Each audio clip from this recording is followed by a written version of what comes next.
वीतराग विज्ञान।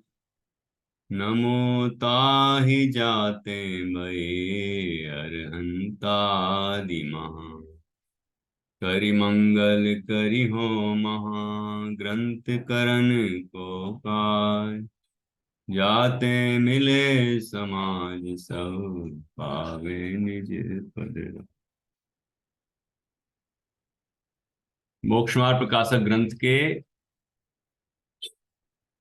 पहले अधिकार में वक्ता के स्वरूप पर हम चर्चा कर रहे हैं और यह चर्चा आगे बढ़ते हुए अभी हम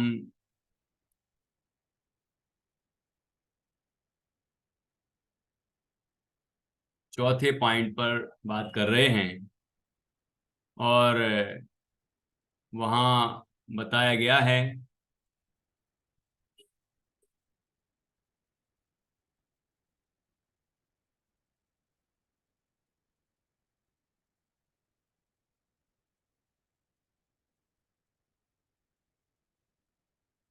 कि वो चार बातें कौन सी हैं। और उसमें पहला, जैन सिद्धांत सिद्धांत में दृढ़ हो। दूसरा, वह विद्याभ्यास से शास्त्र वांचने योग्य बुद्धि से संपन्न हो।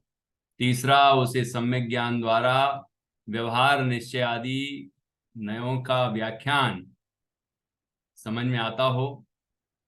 और चौथा, बहुत महत्वपूर्ण बिंदु है, उसे जिन आज्ञा भंग करने का बहुत भय हो। यहाँ यही बिंदु चल रहा है अपना, कि जिसे जिन आज्ञा भंग करने का भय बहुत हो। क्यों भय होना चाहिए वक्ता को? कि क्योंकि ऐसा नहीं हो तो, अर्थात उसे जिन आज्ञा भंग करने का भय नहीं हो तो, जिन आज्ञा तो हम समझ गए हैं भगवान महावीर की परंपरा से, जो विशुद्ध परंपरा से विशुद्ध तत्व आया है, आचार्य परंपरा से सत्यार्थ पद जिसमें गूंथे गए हैं, वो वो जिनेन्द्र भगवान की आज्ञा है। जो जैनाभासों ने कथन किए हैं वो जिन आज्ञा नहीं है। जिनेन्द्र भगवान के द्वारा प्ररूपित जो यथार्थ तत्व ज्ञान है वह जिनेन्द्र भगवान की आज्ञा है। ये तो कोई भी जिनवाणी लिख के कुछ भी लिख दे शास्त्र उसके अंदर, है ना, ये जिनवाणी है, जिन वचन है, ऐसा कह के कुछ भी लिख दे, ऐसा नहीं चलेगा।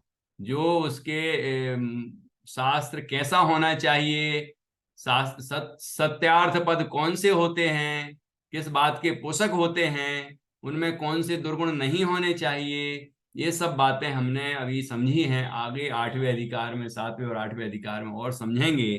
तो इस तरह से हम उस मर्म को पहचानें और समझें कि किसी शास्त्र में यदि विरुद्ध बात कही हो तो वह जिनेन्द्र भगवान की आज्ञा नहीं है। जिनेन्द्र भगवान की आज्ञा, जो जिनेन्द्र भगवान के उपदेश के आधार से, परंपरा से जो शास्त्र बने हैं, गूंथे गए हैं, उन शास्त्रों में जो लिखा गया है वो जिनेन्द्र भगवान की आज्ञा है। वो गणधरों, आचार्यों और ज्ञानियों की परंपरा से हमें प्राप्त है, वो जिन आज्ञा है। उसका जो मर्म है वह ही प्रतिपादित किया जाना चाहिए, कुछ और नहीं। क्यों जिन आज्ञा भंग करने का भय क्यों बहुत ज्यादा होना चाहिए? तो यहाँ लिखा है यदि भय नहीं होगा उसे जिन आज्ञा भंग करने का, तो वो कोई अभिप्राय विचार कर सूत्र विरुद्ध उपदेश देकर जीवों का बुरा करे। कोई अभिप्राय सोच लिया उसने, जैसे कि कोई, जैसे आपने कोई ऐसी कहानी सुनी होगी कि कोई व्यक्ति रास्ता तलाश रहा था कि उस स्थान पर पहुंचना है, तो जिससे पूछा रास्ता वो उसका दुश्मन था, तो उसने गलत रास्ता बता दिया। ऐसा रास्ता बताया जहां बीच में दलदल आएगा बहुत बड़ा भयंकर, और वो व्यक्ति मर जाए। ऐसे अभिप्राय से उसने रास्ता तो बताया, वो भी रास्ता जाता था वहां, लेकिन बीच में दलदल मिलता था और वहां दलदल में फंस के मर जाएगा व्यक्ति। इस तरह का रास्ता था वो। तो अब उसने ऐसे ही कोई व्यक्ति कोई अभिप्राय विचार के, और सूत्र के विरुद्ध, सूत्र का अर्थ आगम है, सूत्र का अर्थ शास्त्र है, भगवान जिनेंद्र की वाणी ही सूत्र है, ठीक है, जैसे तत्वार्थ सूत्र, सूत्र है ये। तो सूत्र विरुद्ध उपदेश देकर जीवों का बुरा करेगा, उसका अभिप्राय है ना। जैसे आपने सुना होगा, पढ़ा होगा कि ऐसे अन्य मतों में भी बहुत होता है कि उनको यदि भोग खाने हैं, है ना, तरह तरह के, तो लोगों को ये भक्ति जागृत कराएंगे कि भैया भगवान को तरह तरह के भोग पसंद हैं, जाओ और बना के लाओ। और वो खाता कौन है?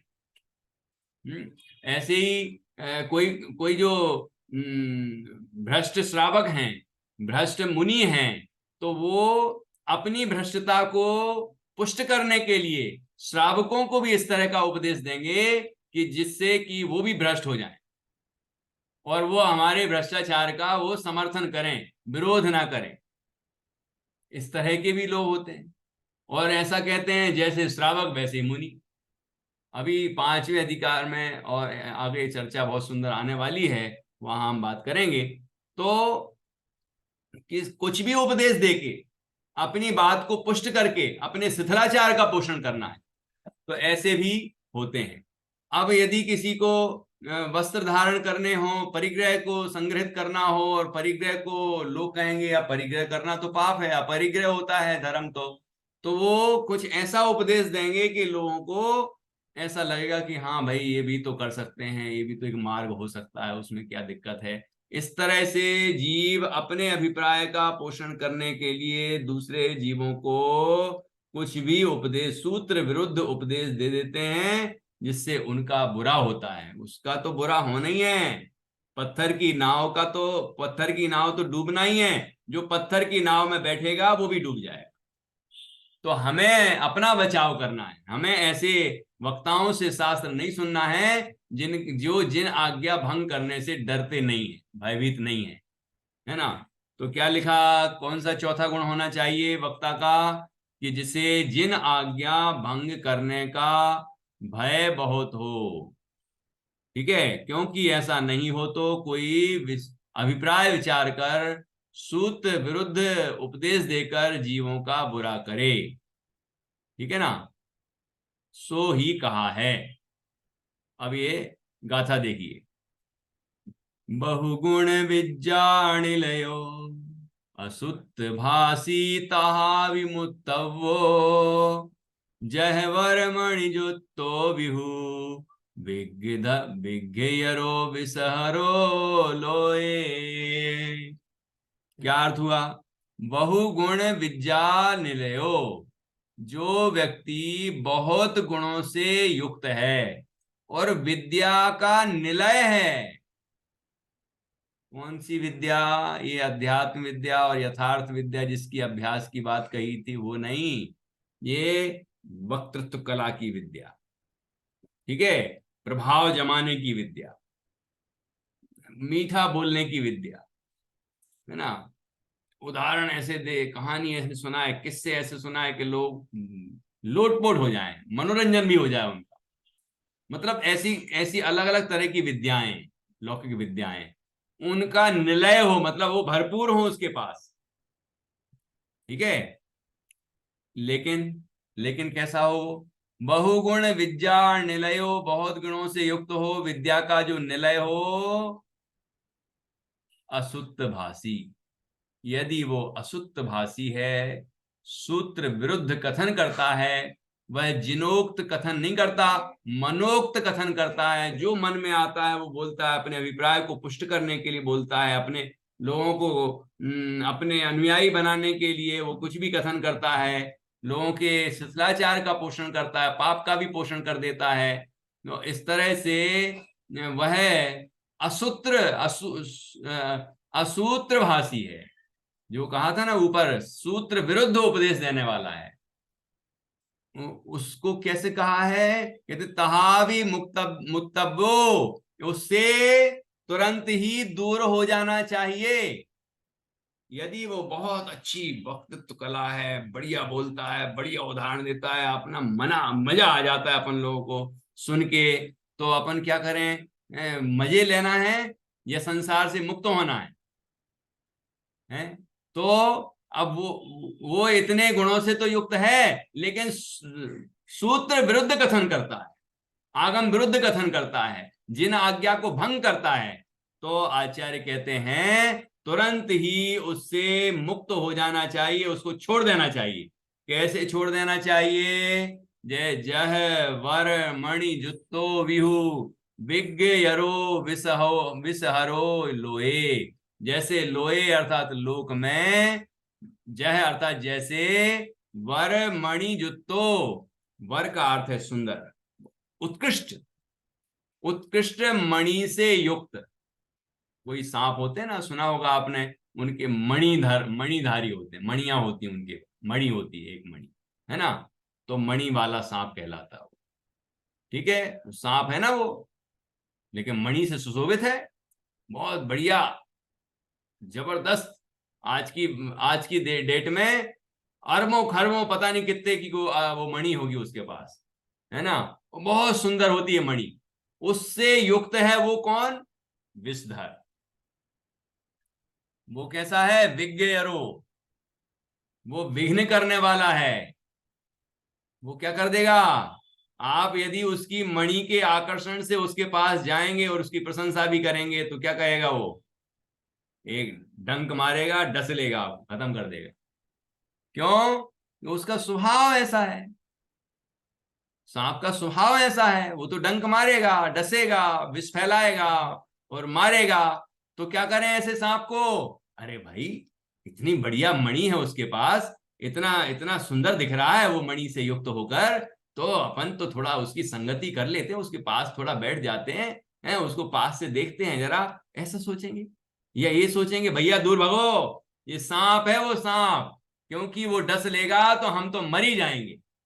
तो जैसे हम उस विषधारी सांप को विघ्न करता जानकर, हमारी मुसीबत हो सकती है उसके कारण से, ऐसा जानकर, भले ही वो श्रेष्ठ मणि से युक्त हो, तो भी ऐसे सांप को हम छोड़ देते हैं, उससे दूर भाग जाते हैं। ऐसे ही जो उत्सूत्र भाषी है, भले ही वो वक्तृत्व बहुत सारी कलाओं से युक्त हो, लेकिन वह तुरंत छोड़ देने योग्य है।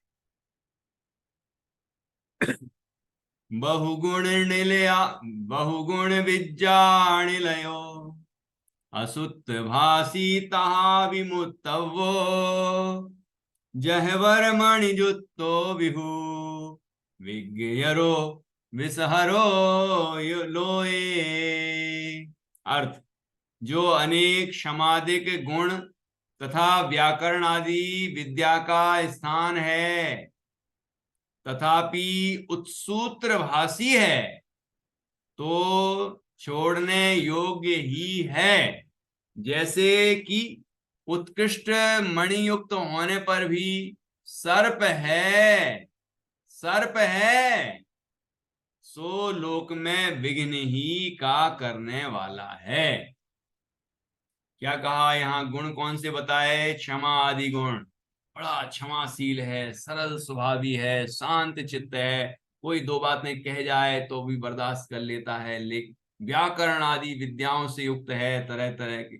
आप पूछ लो कौन से शास्त्र में कौन सी बात लिखी, कहाँ लिखी, कैसे लिखी, सब बता देगा। लेकिन अपने अभिप्राय को पुष्ट करने के लिए वह मिथ्या कथन भी कर सकता है, सूत्र का उल्टा पलटा अर्थ भी कर सकता है, अपना शिथिलाचार पोषण करने के लिए, अपने पापों के पोषण के लिए वो शास्त्र का विरुद्ध कथन भी कर सकता है।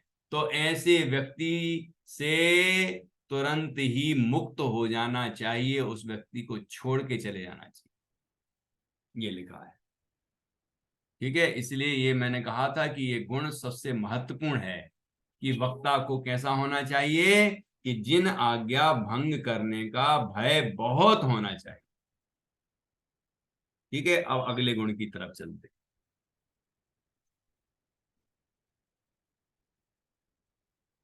अब ये पांचवा गुण, पुनश्च वक्ता कैसा होना चाहिए, कि जिसको शास्त्र वांचकर आजीविका आदि लौकिक कार्य साधने की इच्छा ना हो। क्या अर्थ हुआ इसका? कि जैसे हम तरह तरह की आजीविकाएं करते हैं, पैसे के लिए, अपना जीवन निर्वाह करने के लिए हम कुछ भी करने को तैयार हो जाते हैं। हमारा बॉस कह देता है झूठ को सच, सच को झूठ, और हम कह दें। हैं और ऐसे और भी लौकिक में हम कहीं कुछ भी प्रतिपादन कर दें, कुछ भी कह दें अपने अपनी बचाव के लिए, पैसे के लिए, है ना। आजीविका चलाने का अर्थ है अपने पैसे कमाने के लिए, जिससे हमारा जीवन निर्वाह हो, हमें मान मिले, प्रतिष्ठा मिले, नाम यश मिले, है ना। और भी अनेक, कोई भी आदि में और भी अनेक चीजें हो सकती हैं। तो इस प्रयोजन से यदि वो शास्त्र वांचता है कि पैसा मिलेगा, कि उसे पैसा ना मिले तो नहीं बांचेगा, कि उसे मान बढ़ाई मिले, उसको जगत में लोग कहें कि वाह वाह, ऐसा ऐसा महान आदमी है ये, और पता नहीं और भी ख्याति, लाभ, पूजा आदि की इत्यादि कोई भी चाह हो सकती है। तो जिसको शास्त्र वांचकर शास्त्र का उपदेश देकर, शास्त्र का व्याख्यान करके आजीविका आदि लौकिक कार्य साधने की इच्छा ना हो, कि वो उससे लौकिक कार्य साधना ना चाहता हो, अर्थात उससे धन आएगा तो मैं ये करूंगा और भौतिक सामग्रियां जुटाऊंगा और भोग भोगूंगा तरह तरह के, इस तरह मेरे लौकिक कार्य, लौकिक प्रयोजन पुष्ट होंगे ऐसा करने से, इस तरह का यदि उसको भाव है तो वह वक्ता का दुर्गुण है। तो यहां कह रहे हैं जिसको शास्त्र वांचकर आजीविका आदि लौकिक कार्य साधने की इच्छा ना हो। क्यों भाई, ऐसा क्यों? वो इतनी मेहनत कर रहा है ना, शास्त्र वांच रहा है, तो उससे उसको पैसा तो लेना ही चाहिए, है ना, नहीं तो लोग देंगे ही नहीं, और फिर वो क्या करेगा, इत्यादि भी तो बातें सोचते हैं ना लोग। तो अब क्या करें? हम्म तो अब आगे देखिए, क्योंकि ऐसा क्यों नहीं होना, आजीविका का प्रयोजन नहीं होना चाहिए। एक जगह आगे आने वाला है, साधर्मी साधर्मी का उपकार करते हैं, कोई वचनों द्वारा उपकार करता है, कोई धन आदि के द्वारा, आवश्यक सामग्रियों द्वारा उपकार करता है। ये अलग व्यवस्था है, ये साधर्मियों का व्यवहार है। लेकिन यदि उस वक्ता का अभिप्राय यही हो कि मुझे तो पैसा ही चाहिए, मुझे तो इससे आजीविका साधनी है, मुझे यदि ये ना मिलेगा तो मैं ये काम करूंगा ही नहीं, ये मुख्य हो, ये इसकी दृष्टि में हो, तो क्या कहते हैं वो कैसा हो सकता है? क्योंकि यदि आशावान हो तो यथार्थ उपदेश नहीं दे सकता। जिनवाणी का जो सत्य उपदेश है वह नहीं दे पाएगा। वह क्या करेगा?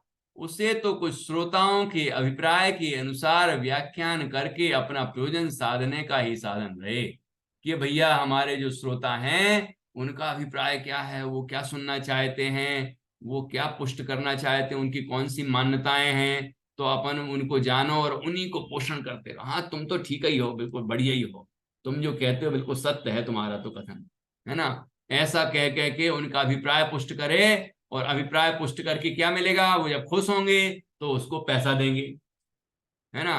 तो इस प्रयोजन से यदि वो ये वक्तृत्व का कार्य करता है, यदि वो इस कारण से वक्ता है, इस प्रयोजन से वक्ता है, तो वह वक्ता छोड़ने योग्य है। ठीक है, देखो क्या कहा। पहला कारण तो ये लिखा कि वह आजीविका आदि लौकिक कार्य साधने वाला नहीं होना चाहिए। ठीक है, फिर से, जिसको शास्त्र वांचकर आजीविका आदि लौकिक कार्य साधने की इच्छा ना हो, क्योंकि यदि आशावान हो तो यथार्थ उपदेश नहीं दे सकता, उसे तो कुछ श्रोताओं के अभिप्राय के अनुसार व्याख्यान करके अपना प्रयोजन साधने का ही साधन रहे। कि भाई यदि वह किन्हीं श्रोताओं के को समझाने पहुंचा, और उसे पता है कि इन श्रोताओं को क्या पसंद है, यहाँ के श्रोता शिथिलाचारी हैं, भ्रष्ट हैं, है ना, तो वह ऐसी ही बातें करेगा कि वो उनको भ्रष्टता भी धर्म लगने लग जाए, उन्हें लगेगा कि हाँ, इस स्थिति में यदि ऐसा आचरण कर रहे हैं हम तो अभी ठीक है, धर्म विरुद्ध नहीं है, ऐसा उनको लग जाएगा। तो फिर क्या होगा, इससे वो उसकी मान प्रतिष्ठा बढ़ाएंगे, और उनको बहुत धन देंगे, मनचाहा सब कुछ देंगे, तो इस प्रयोजन से वह यह कार्य करता है, और ऐसा करने से उन जीवों का बुरा होता है और खुद का तो बुरा होता ही है। ठीक है ना। इसलिए वक्ता में कौन सा गुण होना चाहिए कि वह शास्त्र वांचकर आजीविका आदि लौकिक कार्य साधने का प्रयोजन ना रखते हों। ठीक है। और दूसरी बात एक और जोरदार कही है, क्या कि तथा श्रोताओं से वक्ता का पद उच्च है।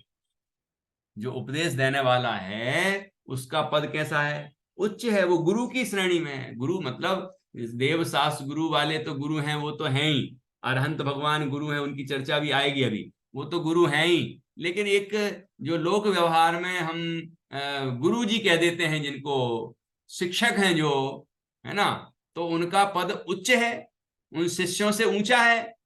अब ऊंचा पद वाला यदि इस प्रयोजन से वो शास्त्र बांचेगा तो क्या होगा, सुनिए। श्रोताओं से वक्ता का पद उच्च है, परंतु यदि वक्ता लोभी हो तो वक्ता स्वयं हीन हो जाए और श्रोता उच्च हो। वक्ता यदि लोभी होगा तो वो कहेगा भैया आप दे दो हमें, हमें दे दो आप, अच्छा ये बात है, आपने ये बोला है, हाँ आपकी बात यही ठीक ठीक है, लाओ भैया इतने दे दो। ऐसे व्यवसाय मचा है कि नहीं। लोग वो क्या ज्योतिष वाले हों या कोई विधान वगैरह कराने वाले कोई कोई होते हैं ऐसे, या कोई और भी तरह तरह के आयोजन करने वाले होते हैं, जिनका उद्देश्य केवल पैसा होता है, वो ही व्यवसाय करते हैं वो। तो वो क्या करते हैं कि यजमान खुश हो जाए, बस ये प्रयत्न करते हैं। अच्छी बढ़िया भक्ति करा दी, लोगों ने नाच गा लिया, बढ़िया संतुष्ट हो गए और खूब खुशी खुशी खूब पैसा दे दिया।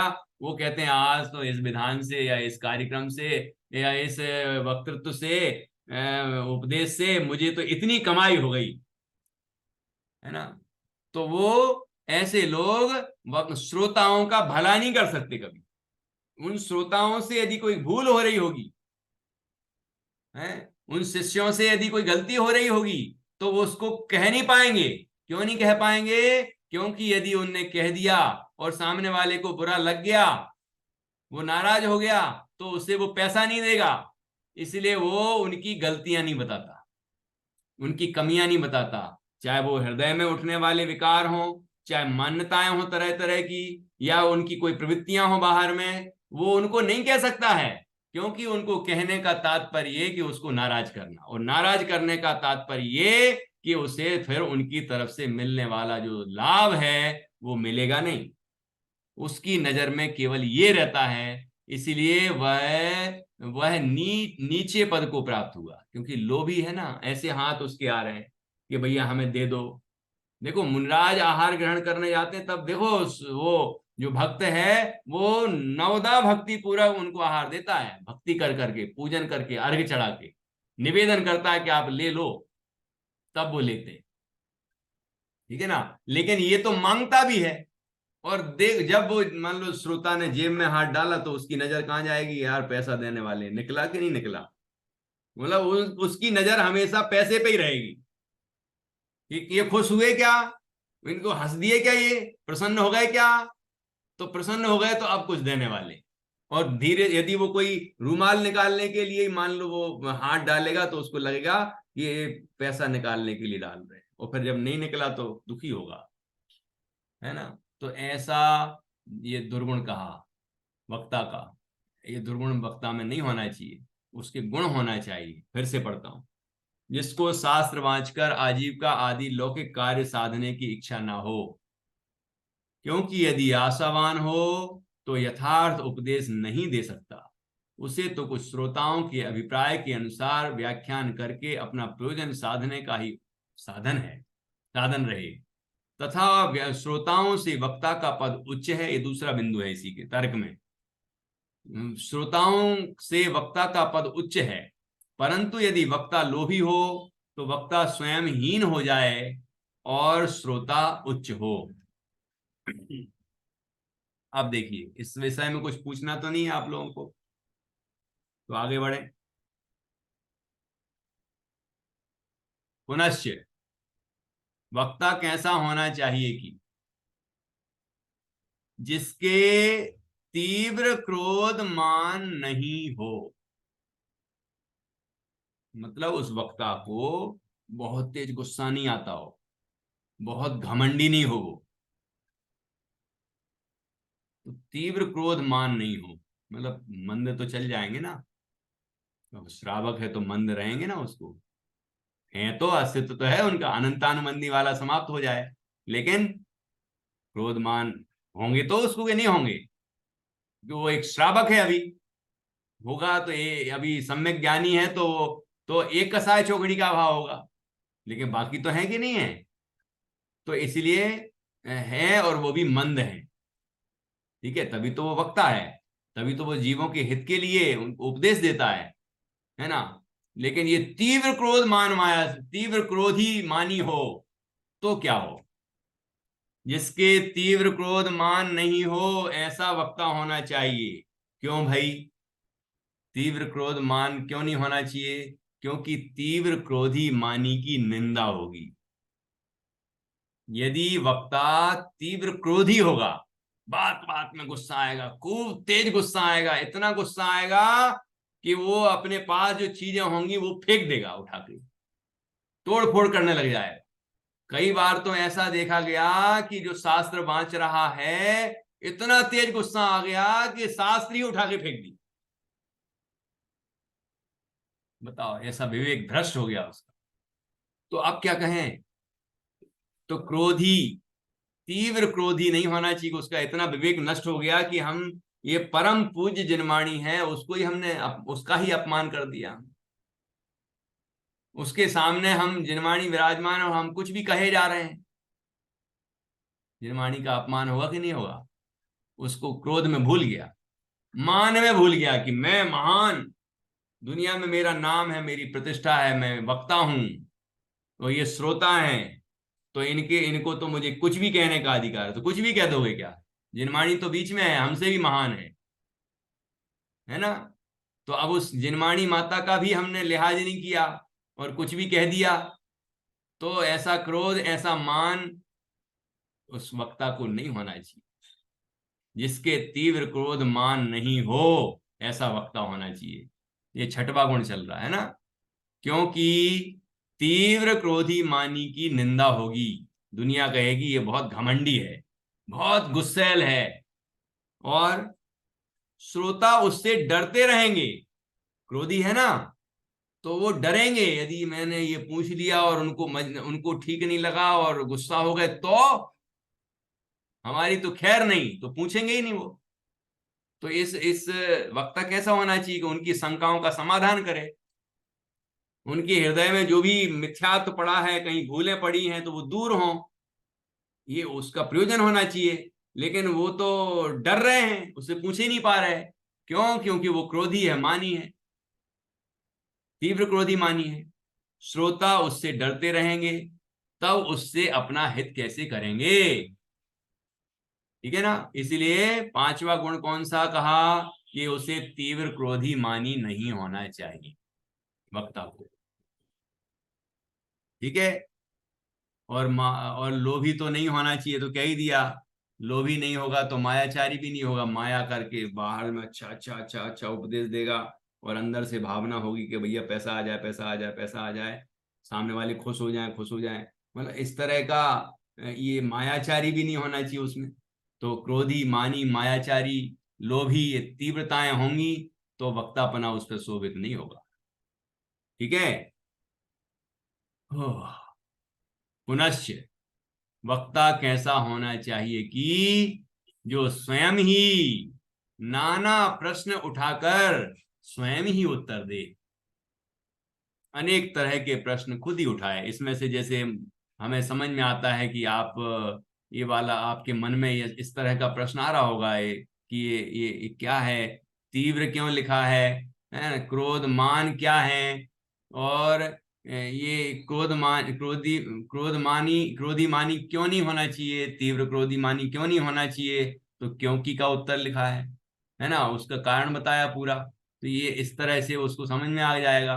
तो पंडित जी ने खुद देखो प्रश्न उठाया, खुद ही उसका समाधान किया, है ना। खुद मन में सोचते हैं कि ऐसा प्रश्न उठता होगा श्रोता के अंदर, पढ़ने वाले के अंदर, तो वो खुद उस प्रश्न को उठा देते हैं कि वो पूछेगा कि क्यों भाई तीव्र क्रोधी मानी क्यों नहीं होना चाहिए, है। एक जगह तो लिखा है, वक्ता यदि गुस्सा करके भी हमें हित की बात कहे तो भी हमें आदर पूर्वक ग्रहण करना चाहिए।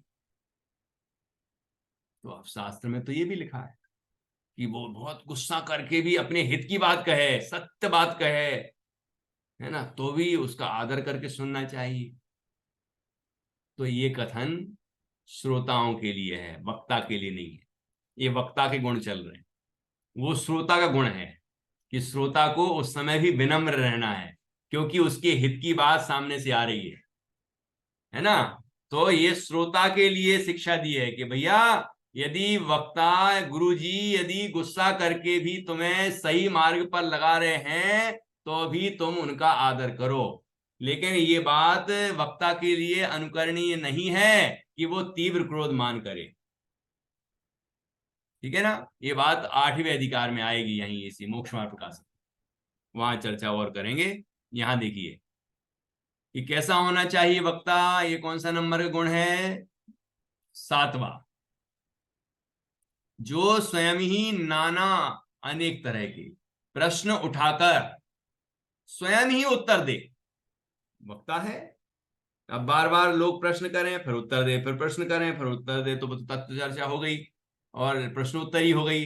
लेकिन वक्ता जब उपदेश देता है तो वो बोलता है, बाकी श्रोता सुनते हैं।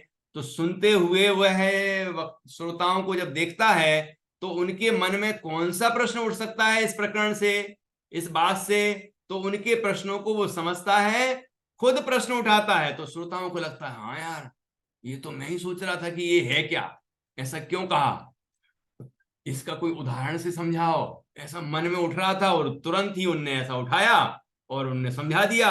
वो उसके मन में संतोष मिल गया कि हाँ यार मेरे तो समाधान हो गया, है ना। कितने अंतर्यामी, इनको तो सब पता है कि मेरे अंदर क्या प्रश्न उठ रहा होगा। ये वक्ता में गुण होना चाहिए कि वो श्रोताओं को कौन से प्रश्न उठ सकते हैं वह खुद प्रश्न उठाए, अनेक तरह के प्रश्न उठा उठा के और उनका समाधान करे, उत्तर दे। इस तरह की कला वक्ता में होनी चाहिए। टोडरमल जी ने जो लिखा है, अपन ने इतना इतना पढ़ लिया अभी, इनमें टोडरमल जी की ये कला है ना। और बड़े बड़े आचार्यों ने भी इस तरह की टीकाएं की हैं। वो आगे प्रश्न जब लिखते हैं तो ऐसा श्रोत पढ़ने वाला जो है वो सोचता है यार मैं भी तो यही सोच रहा था कि ऐसा क्यों, ऐसा कैसे, और वही यहाँ पर आचार्य ने प्रश्न उठा दिया और फिर उसका समाधान कर दिया। तो बड़ा प्रसन्न होता है। मनोविज्ञान है ये, श्रोताओं का मनोविज्ञान वक्ता को समझ में आना चाहिए, है ना।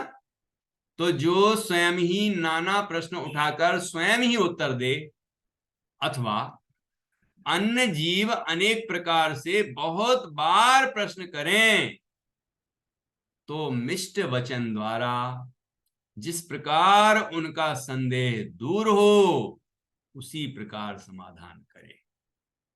ये अथवा, इसी में अथवा है। पहले तो लिखा है कि वो स्वयं अनेक तरह के प्रश्न उठाए और स्वयं ही उनका उत्तर दे। फिर यदि वो श्रोता यदि प्रश्न उठा रहे हैं तो आपने बहुत अच्छे से समझाया, प्रश्न उठा उठा के उत्तर भी दिए, लेकिन कोई प्रश्न उसके मन में रह गया, कोई बात उसको समझ में नहीं आई, फिर भी मैक्सिमम तो आ ही जाती है, 1-8% नहीं भी आती, तो उसने यदि पूछ लिया तो हमें क्या करना चाहिए, वक्ता को क्या करना चाहिए, उसका समाधान करना चाहिए। फिर क्रॉस क्वेश्चन करे वो, उस बात को जब तक समझ में नहीं आए तब तक वो और प्रश्न करता है, प्रति प्रश्न करता है, बड़ी विनय से करता है। ये श्रोता के स्वरूप में बताएंगे बाद में, है ना, वो बात ध्यान रखना है। तो वो तो कर रहा है विनय से, भक्ति से, अच्छे से जिज्ञासा पूर्वक बोल रहा है। तो वो वक्ता का कर्तव्य है कि उसके संदेह को दूर करे। कैसे, जिस जिस प्रकार से, तर्क से, युक्ति से, उदाहरणों से, है ना, आगम से, जैसे बने वैसे उसके अंदर उस शंका को दूर करना है और विश्वास, यथार्थ तत्व ज्ञान का विश्वास जगाना। ठीक है ना, इस तरह का वक्ता होना चाहिए। अथवा अन्य जीव अनेक प्रकार से बहुत बार प्रश्न करें, बहुत प्रश्न करें नहीं, बहुत बार भी करें, बहुत सारे प्रश्न करें ये तो है ही, लेकिन फिर प्रश्न करें, फिर प्रश्न करें, प्रति प्रश्न करें, है ना, तो भी घबराए नहीं या उत्तेजित नहीं हो कि क्रोधित नहीं हो, बड़ी शांति से, क्या लिखा, मिष्ट वचन द्वारा, मीठे वचनों द्वारा उनका हित करना चाहता है ना वो, तो बड़े अच्छे से, हाँ भैया सुनो ध्यान से, देखो इसको ऐसे समझ सकते हैं, मतलब वो बड़े कोमलता से उस बात को समझाएगा। एक उदाहरण से नहीं समझ में आया, अभी हमें नहीं समझ में आया, तो दूसरा उदाहरण दे दे, तीसरा उदाहरण दे दिया, तर्क दिया, युक्ति दी, उसको सोचने के लिए विवश किया, वो फिर सोचने लगा कि यार ऐसा ऐसा ऐसा ऐसा क्यों है, ऐसा इसलिए है, इसलिए है, इसलिए है, और बस उसको समझ में आ जाएगा, समाधान हो गया उसको। तो यही तो वक्ता का कर्तव्य है। तो वही यहाँ लिखा है कि अन्य जीव अनेक प्रकार से बहुत बार प्रश्न करें, तो मिष्ट वचन द्वारा जिस प्रकार उनका संदेह दूर हो, संदेह, कंफ्यूजन, शंका, मन में जो शंका की सुई चुभ रही है, उनको कांटा चुभ रहा है, वो निकल जाना चाहिए, क्योंकि वो शंका नहीं निकलेगी तो यथार्थ निर्णय कैसे होगा उसको, तो वो संदेह दूर हो जाए। जैसे आप लोग भी मुझसे कई प्रश्न करते हैं, है ना, कि ऐसा क्यों, फिर उनका इस बात का क्या होगा, फिर ये बात भी तो कही गई है, तो आपको हम कोशिश करते हैं समझाने की, फिर आपको मनन करना है, चिंतन करना है, किसी आग्रह से कि नहीं मैंने जो सोचा है वही ठीक है, ऐसा नहीं सोचना है, बल्कि हमने आपको तर्क दिए, युक्ति दी, उदाहरण दिए, सब बताया, तो उस पर चिंतन करना है, विचार करना है, वो विचार करके हमें वो समाधान आएगा अंदर से कि हाँ ये बात ही सही है, ठीक है ना।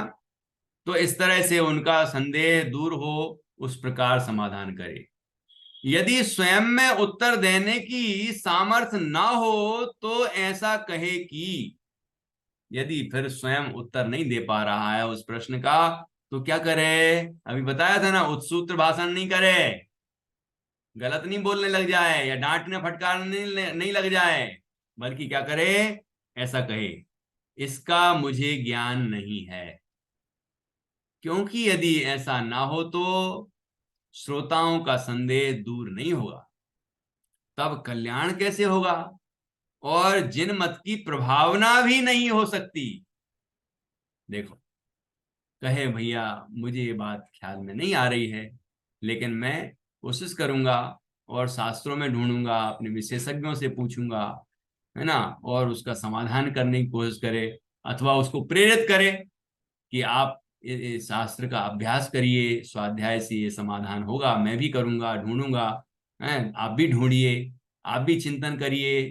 तो और बड़े और जो विशिष्ट विद्वान हैं उनके पास जाने की प्रेरणा दे सकते हैं, जिस तरह से भी उसका समाधान हो सके उस तरह करने की कोशिश करें, लेकिन उत्सूत्र भाषण तो ना करें। और संदेह और उसने यदि प्रश्न किया है और हमें नहीं आता है, तो हम उस पर नाराज ना हो, बल्कि हम उसको बड़ी मीठी वाणी में बोलें कि भैया इसका मुझे ज्ञान नहीं है, अब वो बाद में आप और कह सकते हैं कि और हम कोशिश करेंगे जानने की, या आप भी कोशिश करिए, ये ग्रंथ पढ़िए इत्यादि, तो उसका संदेह दूर हो। और यदि ऐसा नहीं करेंगे तो क्या होगा, ये श्रोताओं का संदेह दूर ही नहीं होगा, वो आपसे प्रश्न करेंगे, आप डांट दोगे। जैसे बच्चे कहते हैं कि हमारे टीचर डांट देते हैं इसलिए हम अगले दिन पूछते नहीं, तो वो कोचिंग लगा लेते हैं कि भाई कोचिंग वाले तो नहीं डांटेंगे क्योंकि अतिरिक्त पैसे दे रहे हैं, वो इसी काम के लिए होते हैं, तो वो कोचिंग में भाग जाते हैं। टीचर को जवाब देना चाहिए, और उसके ऊपर कोर्स कंप्लीट करने का इतना ज्यादा लोड होता है कि वो उन बच्चों की शंकाओं का समाधान ही नहीं कर पाता। उसको अपनी ड्यूटी करनी है, अपना कोर्स पूरा करना है, उसे उसे यदि ये भावना हो कि बच्चे के अंदर जो कमजोरियां हैं